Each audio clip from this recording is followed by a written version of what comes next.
Welcome back to code minions. तो आज हमारा day 70 of Python. Last class में हमने एक मेजर प्रोजेक्ट बनाया था जो कि सारे टॉपिक्स कवर कर रहा था जितने भी आज तक हमने कवर किए हैं। तो आज के टॉपिक में हम कवर करने वाले हैं, सॉरी, आज के वीडियो में हम कवर करने वाले हैं एक टॉपिक को जिसका नाम है टेस्टिंग। उसके बेसिक्स कवर करेंगे, ठीक है। तो सबसे पहले रियलिटी को देखते हैं। अगर हमने एक प्रोजेक्ट बना लिया तो वो सिर्फ ऐसा है कि आधा युद्ध तुमने जीत लिया, ठीक है। और अब इसमें आधी जो चीज़ बचती है वो है टेस्टिंग। अब टेस्टिंग ज़रूरी क्यों है?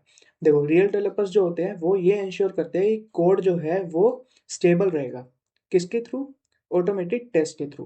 वो टेस्ट रन करते हैं, उसके थ्रू उन्हें पता लगता है कि हाँ, ये कोड अब स्टेबल रहेगा, ठीक है। तो आज हम यही एक्सप्लोर करने वाले हैं कि क्यों प्रोफेशनल डेवलपर्स जो है वो ऑब्सेस्ड है टेस्टिंग से, और कैसे यूनिट टेस्ट को हम प्रॉपरली इंप्लीमेंट कर सकते हैं, और रियल प्रोजेक्ट एग्जाम्पल भी देखेंगे, ठीक है। अब टेस्टिंग का मतलब क्या है? ठीक, टेस्टिंग का मतलब है कि जो तुम्हारी ऐप है वो कंसिस्टेंटली परफॉर्म करनी चाहिए, मतलब कि वो रिलायबल होनी चाहिए। दूसरा, ऐप जो होती है वो स्टेबल होनी चाहिए।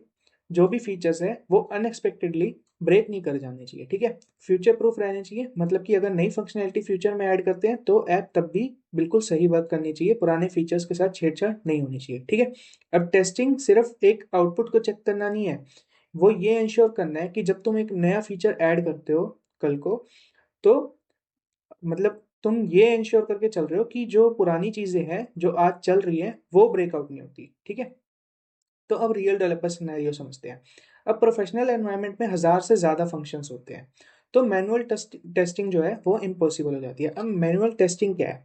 मतलब कि यूजर या फिर जो टेस्टर है वो खुद इनपुट दे रहा है और खुद आउटपुट चेक कर रहा है। तो इसलिए यहाँ पे यूज में आती है ऑटोमेटेड टेस्टिंग। तो ऑटोमेटेड टेस्टिंग की टाइप्स देखते हैं, ठीक है। सबसे पहली टाइप है यूनिट टेस्टिंग, मतलब कि इंडिविजुअल कंपोनेंट्स को एक एक करके चेक करना। For example, testing a calculator function, एक कैलकुलेटर फंक्शन है उसको चेक करना। इंटीग्रेशन टेस्टिंग, मल्टीपल कंपोनेंट्स को एक साथ चेक करना, जैसे कि एपीआई को कनेक्ट कर रहे हैं डेटाबेस के साथ, ठीक है। तीसरा है सिस्टम टेस्टिंग, पूरी कंप्लीट एप्लीकेशन को टेस्ट करना, जैसे कि end to end user flow check कर रहे हैं। फिर चौथा है रिग्रेशन टेस्टिंग, ये इंश्योर करना कि नए अपडेट्स जो आज की चीजें चल रही हैं वो ब्रेक नहीं कर देंगी, ठीक है। और यही हमारा कोर है स्टेबल कोड को मेंटेन करने का। आज हम फोकस करेंगे यूनिट टेस्टिंग पे, ठीक है। और इसके लिए हम यूज करेंगे पाइथन का बिल्ट इन फ्रेमवर्क जो कि है यूनिट टेस्ट। तो यूनिट टेस्ट फ्रेमवर्क देखते हैं। तो इसके तीन कंपोनेंट्स है। टेस्ट केस, जहां पे एक क्लास है जिसमें सारे के सारे हमारे टेस्ट केसेस डिफाइंड है। एजर्ट इक्वल, जो कंपेयर करता है एक्सपेक्टेड और एक्चुअल वैल्यू को।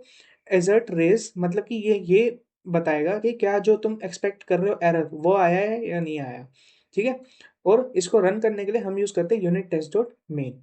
अब इसका एक एग्जांपल देखते हैं। यहाँ पे इंपोर्ट किया यूनिट टेस्ट, एक फंक्शन बनाया है डिवाइड, जिसमें ए और बी दो पैरामीटर्स आ रहे हैं, रिटर्न करवा रहे हैं ए डिवाइडेड बाई बी। अब क्लास बनाई टेस्ट मैथ, जो कि इनहेरिट हो रही है unit test dot test case से, ठीक है। ये हमारी यूनिट टेस्ट लाइब्रेरी में टेस्ट केस एक क्लास डिफाइंड है जिसमें सारे टेस्ट केसेस ऑलरेडी डिफाइंड है। हमने टेस्ट केस बनाया है टेस्ट अंडरस्कोर डिवाइड का यूज करके। जब भी कोई टेस्ट फंक्शन बना रहे होगे तुम, तो जो फंक्शन है उसके साथ में लिखना है टेस्ट अंडरस्कोर, ठीक है। फिर उसके बाद हमने self dot assert equal use किया और डिवाइड चेक किया, क्या 10/2 हमारा इक्वल है 5 के। यहाँ पे डिवाइड 10,2 मतलब कि उस फंक्शन को चेक कर रहे हैं और हम यहाँ पे अपना एक्सपेक्टेड आउटपुट लिख रहे हैं।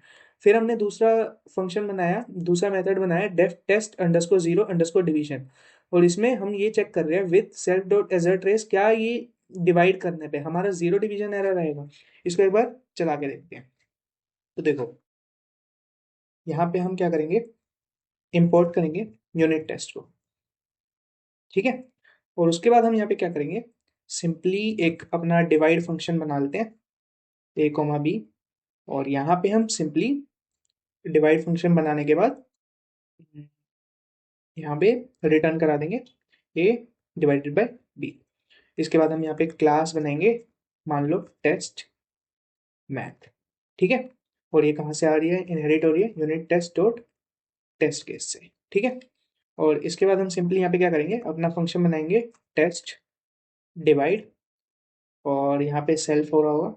और सिंपली यहाँ पे हम क्या करेंगे, टेस्ट डिवाइड बनाने के बाद हम यहाँ पे simply self dot assert equal का यूज करेंगे। एजर्ट इक्वल था या एजर्ट इक्वल्स था? एजर्ट इक्वल, ठीक है। फिर हम डिवाइड फंक्शन को टेस्ट कर रहे हैं, किसके अगेंस्ट? 10 और 2 को डिवाइड कर रहे हैं, और हमारा एक्सपेक्टेड आउटपुट है 5, ठीक है। यहाँ पे लिखा भी हुआ है फर्स्ट सेकंड मतलब कि फर्स्ट तुम्हारा होगा जो फंक्शन है और सेकंड होगा यहाँ पे जो एक्सपेक्टेड आउटपुट है, ठीक है। इसके बाद हम टेस्ट करना चाह रहे हैं अपना जीरो डिवीजन को, ठीक है। अब जीरो डिवीजन में भी यहाँ पे सेल्फ पास होगा। इसके बाद हम यहाँ यूज करेंगे सेल्फ डॉट एजर्ट रेजेस, ठीक है, ताकि यहाँ पे ये चेक हो सके कि क्या जो हमारा सेल्फ डॉट एजर्ट रेजेस से ये कि क्या ये हमारा जीरो डिवीजन ही आएगा, और ये कब यहाँ पे आएगा विद सेल्फ। ये कब, ये तब जब हम डिवाइड को कॉल कर रहे हैं, किसके लिए, डिवाइड को कॉल कर रहे हैं 10, 0 के लिए, ठीक है। तो इसको रन करके देखते हैं। ये रन करेंगे तो कोई आउटपुट नहीं आएगा, क्यों नहीं आएगा वो भी मैं बताता हूँ। कोई आउटपुट नहीं आया, अब वो इसलिए नहीं आया, सबसे पहले यहाँ पे हमें यूनिट टेस्ट डॉट मेन को कॉल करना पड़ेगा। अब इसको रन करते हैं तो देखो यहाँ पे आया कि रैन टू टेस्ट ओके। क्या होगा अगर मैं यहाँ पे 3 लिख देता हूँ।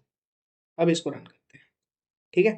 अब हमारा आया कि 5.0 इज नॉट इक्वल्स टू 3, ठीक है। तो यहाँ पे आया कि फेलियर है 1।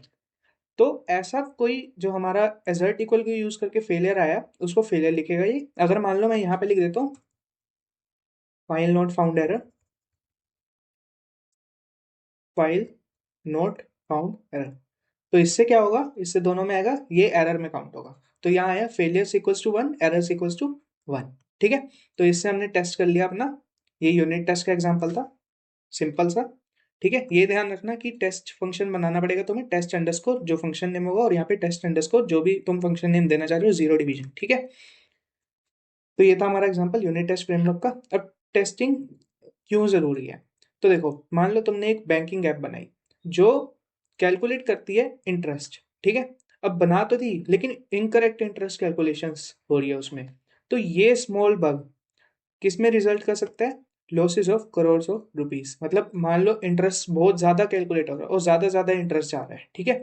तो टेस्टिंग प्रिवेंट करता है एग्जैक्टली इन्हीं डिजास्टर्स को, ठीक है। तो अब देखते हैं हम पाई टेस्ट। अब पाई टेस्ट कैसे काम करता है, तो पाई टेस्ट का भी एग्जांपल देख लेते हैं। पाई टेस्ट के लिए हमें सिंपली क्या करना पड़ेगा, यहाँ पे पहले डिवाइड फंक्शन बनाना पड़ेगा वापस से, और यहाँ से हम रिटर्न करा रहे हैं ए डिवाइडेड बाई बी, और फिर हम यहाँ पे अब बना रहे हैं अपना टेस्ट फंक्शन, टेस्ट डिवाइड, ठीक है।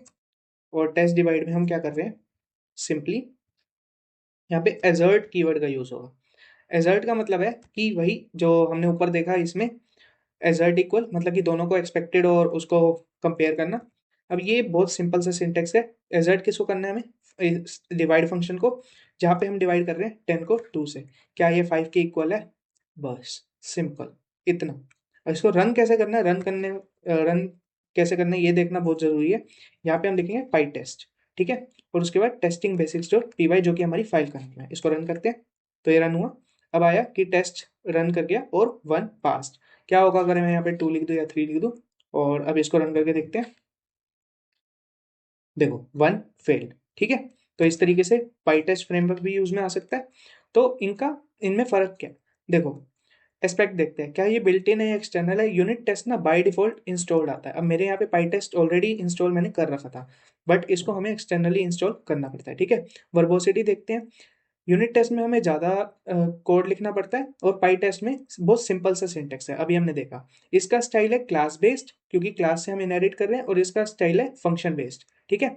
और इसमें क्या कॉन्सेप्ट यूज हो रहा है, सेम फंडामेंटल्स, इसका भी सेम फंडामेंटल, मतलब कि दोनों में सेम ही कॉन्सेप्ट यूज हो रहा है टेस्टिंग का, ठीक है। सेम कॉन्सेप्ट, क्लीनर सिंटेक्स, दोनों ही वैल्यूएबल है इंडस्ट्री में, ठीक है। अब प्रोजेक्ट की टेस्टिंग करते कैसे है, सबसे पहले कंपोनेंट्स को आइडेंटिफाई करो कि कौन से फंक्शंस जो है वो टेस्टिंग की नीड रखते हैं, कि मतलब इनकी टेस्टिंग होनी चाहिए। फिर अपने टेस्ट लिखो, ठीक है। एक्सपेक्टेड आउटपुट और एज केसेस होते हैं कि इनवैलिड इनपुट आ गया, मान लो कोई इनपुट दिया ही नहीं, तो वो एज केसेस होते हैं। परसिस्टेंस वेरीफाई करो क्या जो डेटा है वो सेव हो रहा है करेक्टली, और उनको रेगुलरली रन करते रहो। ऑटोमेटिक रन्स जो होते हैं वो रिग्रेशन कैच करते हैं, मतलब कि इन फ्यूचर जो भी हम अपडेट करते जा रहे हैं वो पुराने डेटा को नहीं खराब करेंगे, ठीक है। तो टेस्टिंग ऑप्शनल नहीं है, बट ये वही है जो हॉबिस्ट, मतलब कि जो ऐसे ही कैजुअली कोड लिखता है उनको प्रोफेशनल से सेपरेट करते हैं, ठीक है। अब टेस्टिंग माइंडसेट देखते हैं। बिगिनर क्या करता है कि कोड को पहले लिखता है, इंटरमीडिएट क्या करता है, कोड को लिखता है और उसको टेस्ट करता है। प्रोफेशनल क्या करता है, टेस्ट लिखता है पहले, उसके बाद कोड लिखता है, फिर उसकी टेस्टिंग करता है। ठीक है। इंडस्ट्री स्टैंडर्ड जो है वो टेस्ट ड्रिवन डेवलपमेंट की है, मतलब कि टेस्ट जो लिख सकता है और जो टेस्ट कर सकता है आपको, उनकी है। ठीक है। Testing becomes your road map for building robust maintainable code. ठीक है। तो इतना ही था आज की वीडियो में। बहुत सिंपल सा कॉन्सेप्ट था, बेसिक्स कवर किया हमने टेस्टिंग के, जिसमें हमने यूनिट टेस्ट कवर किया। तो वीडियो पसंद आई तो वीडियो को लाइक करें, चैनल को सब्सक्राइब करें और कमेंट में जरूर बताएं अगर आपको किसी स्पेसिफिक टॉपिक पर वीडियो चाहिए हो तो। और आज की टॉपिक में कोई भी डाउट हो आप कमेंट सेक्शन में जरूर मेंशन कर सकते हैं। मिलते हैं डे 71 में, तब तक के लिए thank you, bye bye, take care.